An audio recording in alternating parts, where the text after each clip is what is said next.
আসসালামু আলাইকুম ওয়ারাহমাতুল্লাহ। News BD 30-এ আপনাদের শুভেচ্ছা ও স্বাগত জানিয়ে শুরু করছি। শুরুতেই সংবাদ শিরোনাম। আবারও আসছে সরকার পতনের কর্মসূচি। ফারুক, আওয়ামী লীগ দেশকে গভীর সংকটে ফেলে দিয়েছে, বাংলাদেশ জামায়াতে ইসলামী আমরা নিয়ন্ত্রিত হয়েছি, এটা আংশিক সত্য। জিএম কাদের। দেখছিলেন সংবাদ শিরোনাম, এবার বিস্তারিত। আবারও আসছে সরকার পতনের কর্মসূচি। ফারুক, বিএনপি চেয়ারপারসনের উপদেষ্টা জয়নুল আবদিন ফারুক বলেছেন, সরকার পতনের কর্মসূচি আসবে, সবকিছুর হিসাব নেওয়া হবে। লড়াই করে বাংলাদেশের একদলীয় শাসন বিদায় করে তত্ত্বাবধায়ক সরকার ব্যবস্থা ফিরিয়ে আনা হবে। তিনি বলেন, সরকার আজ বিএনপিকে অবহেলা করে কথা বলে, অথচ আপনাদের পায়ের তলার মাটি সরে যাচ্ছে। আমরা সৎ আছি, ন্যায়ের পথে আছি, এজন্য বিদেশের মাটিতে আমার নেত্রীর খালেদা জিয়ার এক ছটাক জায়গা জমিও নেই। শনিবার ৩রা ফেব্রুয়ারি জাতীয় প্রেস ক্লাবের সামনে স্বাধীনতা অধিকার আন্দোলন আয়োজিত মানববন্ধন কর্মসূচিতে প্রধান অতিথির বক্তব্যে তিনি এসব কথা বলেন। স্বৈরাচাররা ক্ষমতায় থাকতে রাষ্ট্রীয় যন্ত্র ব্যবহার করে মন্তব্য করে জয়নুল আবদিন ফারুক বলেন, মির্জা ফখরুল, আপনাদের কাছে আমরা ক্ষমা চাই। জনগণ আমাদের সঙ্গে থাকলেও কেবল এই রাষ্ট্রযন্ত্রের জন্য কিছু করতে পারছি না। তিনি বলেন, এই সরকার যদি গণতন্ত্রে বিশ্বাস করত তাহলে 2014 সালে 154 জন প্রতিনিধিকে সংসদ সদস্য হিসেবে নির্বাচন করত না, দিনের ভোট রাতে করত না। যে নির্বাচন কমিশন 2000 কোটি টাকা দিয়ে দামি নির্বাচন উপহার দিয়েছে, সে নির্বাচনের সময় নির্বাচন কমিশনার ঘুমিয়েছিলেন। এক এক সময় এক এক কথা বলেছেন। বিএনপির নেতা বলেন, একদিকে বলে দ্রব্যমূল্য নিয়ন্ত্রণের কথা, অন্যদিকে তৈরি করে সিন্ডিকেট।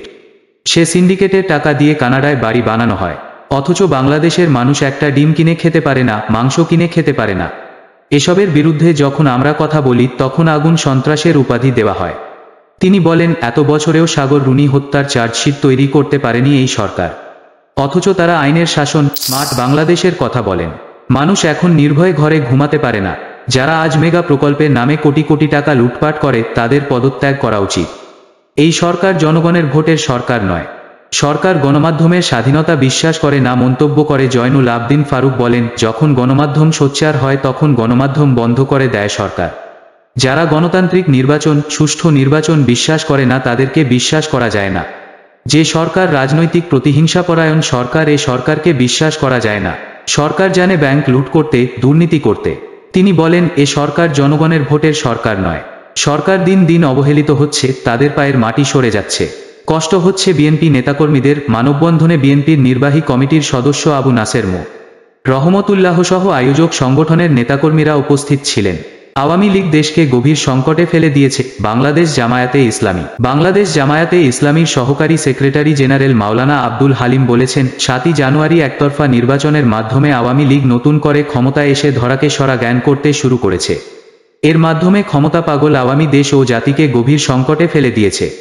শুক্রবার দুপুরে রাজধানীর একটি মিলনায়তনে বাংলাদেশ জামায়াতে ইসলামী ঢাকা মহানগর উত্তরের গুলশান থানা আয়োজিত এক বার্ষিক সদস্য সম্মেলনে এসব কথা বলেন তিনি। আব্দুল হালিম বলেন, আওয়ামী লীগ সরকার তামাশা ও ভাওতাবাজির দামি নির্বাচন করে পূর্ণ মেয়াদে ক্ষমতায় থাকার দিবাস্বপ্নে বিভোর। তাই সরকারের অবৈধ ক্ষমতালিপ্সা এবং দেশ ও জাতিসত্তাবিরোধী ষড়যন্ত্র মোকাবেলায় অবৈধ সরকারের বিরুদ্ধে জনমত সংগঠিত করতে সদস্যসহ সর্বস্তরের জনশক্তিকে রাজপথে ঐক্যবদ্ধ ভূমিকা পালন করতে হবে। সরকারকে হঠকারিতা পরিহার করে অবিলম্বে তামাশার সংসদ বাতিল ও পদত্যাগ তত্ত্বাবধায়ক সরকারের অধীনে নতুন নির্বাচনের তারিখ ঘোষণার আহ্বান জানান তিনি। নেতাকর্মীদের উদ্দেশ্যে তিনি বলেন, সদস্যরা সংগঠনের মূল চালিকাশক্তি। তাই চলমান আন্দোলনকে বেগবান ও সফল করার জন্য তাদেরকে ময়দানে অগ্রসৈনিকের ভূমিকা পালন করতে হবে।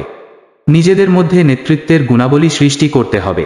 পাশাপাশি সমাজকল্যাণমূলক কাজে মনোনিবেশ ও মানুষের যে কোনো সমস্যা সমাধানের জন্য সাধ্যমতো চেষ্টা করতে হবে।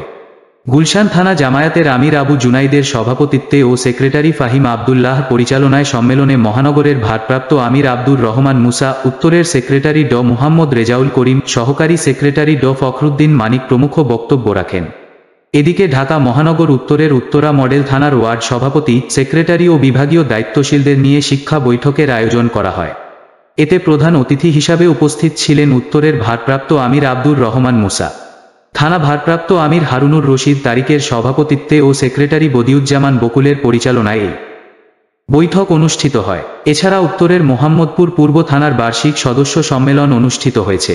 সম্মেলনে প্রধান অতিথি হিসেবে উপস্থিত ছিলেন উত্তরের সেক্রেটারি ড মুহাম্মদ রেজাউল করিম। মোহাম্মদপুর পূর্ব থানার আমির মশিউর রহমানের সভাপতিত্বে ও থানা সেক্রেটারি আনিসুর রহমানের সঞ্চালনায় এই সম্মেলন অনুষ্ঠিত হয়। আমরা নিয়ন্ত্রিত হয়েছি, এটা আংশিক সত্য। জিএম কাদের জাতীয় পার্টির জাপা মধ্যে পরনির্ভরশীলতা রয়েছে বলে স্বীকার করেছেন দলটির চেয়ারম্যান ও সংসদে বিরোধী দলীয় নেতা জিএম কাদের। তিনি বলেছেন, আমরা নিয়ন্ত্রিত হয়েছি, এটা পার্শিয়ালি কারেক্ট, আংশিক সত্য। আমরা চেষ্টা করছি বেরিয়ে আসার জন্য। শনিবার দুপুরে রাজধানীর বনানীতে দলের চেয়ারম্যানের কার্যালয়ে এক সংবর্ধনা অনুষ্ঠানে তিনি এ কথা বলেন। গত 7 জানুয়ারির সংসদ নির্বাচনে আওয়ামী লীগ জাপাকে 26টি আসন ছেড়ে দেয়।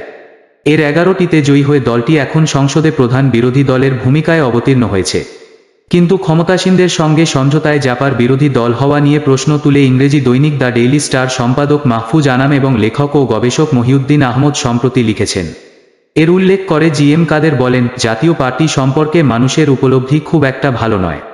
এর দুটো উদাহরণ তুলে ধরব, যেটা একেবারে ফেলে দেওয়ার মতো নয়। তিনি বলেন, মাহফুজ আনাম সাহেব একটা আর্টিকেলে লিখেছেন যেখানে তিনি আমাদের বিরোধী দল হিসেবে মানছেন না, যেহেতু আমরা সরকারের বদান্যতায় সরকারের ওপর নির্ভর করে সংসদে গেছি।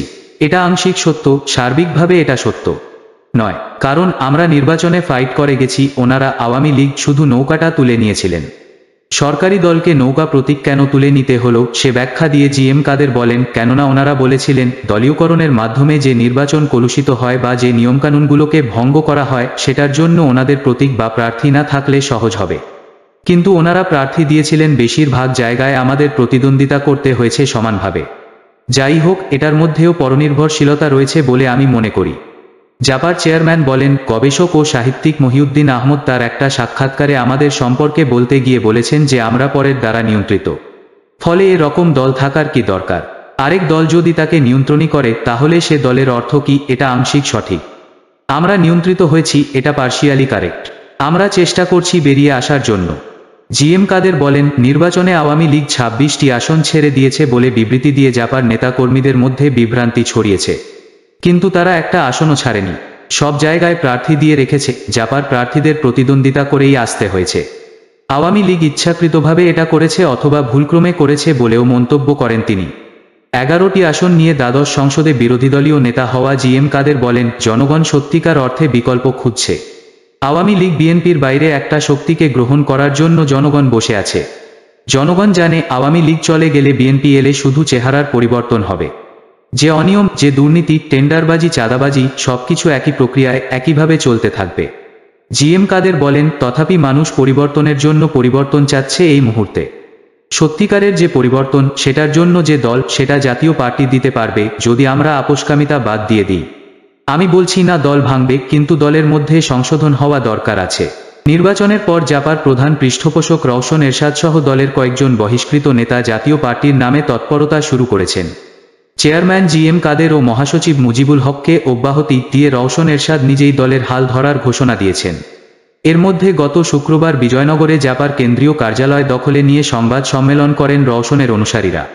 এসব ঘটনার ইঙ্গিত করে জিএম কাদের বলেন, হুসেইন মুহম্মদ এরশাদের নাম দিয়ে এবং তার আদর্শ ধারণ করে আরও 10টি দল কেউ করতে পারে, কিন্তু দল ভাগ হওয়ার সম্ভাবনা এই মুহূর্তে আমি দেখি না। নতুনভাবে দল গঠন করার প্রক্রিয়া আছে, এরপর সেই দলটি নিবন্ধন করার প্রক্রিয়া আছে। সেটা করে যে কোনো লোক করতে পারেন। আমরা যে কাঠামোতে এগিয়ে যাচ্ছি সেখান থেকে ভেঙে নিয়ে নতুন করে দল গঠন করার এখনও সেই পরিবেশ পরিস্থিতি বা সম্ভাবনা আমার চোখে পড়ছে না বা আমি দেখছি না। এ প্রসঙ্গে জিএম কাদের গত 25শে জানুয়ারি জাপার ঢাকা মহানগর উত্তরের 668 নেতাকর্মীর পদত্যাগ এবং 1 ফেব্রুয়ারি জাতীয় পার্টির কার্যালয় দখল সংক্রান্ত খবর প্রকাশের জন্য গণমাধ্যমের সমালোচনা করেন। এই খবরগুলো প্রকাশের আগে গণমাধ্যমগুলো খতিয়ে দেখেনি বলে অভিযোগ করেন তিনি। জিএম কাদের সংসদে বিরোধীদলীয় নেতা কো চেয়ারম্যান আনিসুল ইসলাম মাহমুদ উপনেতা এবং মহাসচিব মুজিবুল হক বিরোধীদলীয় চিফ হুইপ নির্বাচিত হওয়ায় ঢাকা মহানগর উত্তর জাপা এই সংবর্ধনার আয়োজন করে। ঢাকা মহানগর উত্তরের আহ্বায়ক তৈয়বুর রহমানের সভাপতিত্বে অনুষ্ঠানে মহাসচিব মুজিবুল হক, প্রেসিডিয়াম সদস্য শেরিফা কাদের সহ নেতারা বক্তব্য দেন। এই ধরনের ব্রেকিং নিউজ পেতে ভালো লাগলে অবশ্যই আমাদের চ্যানেলটি সাবস্ক্রাইব করতে ভুলবেন না। আল্লাহ হাফেজ।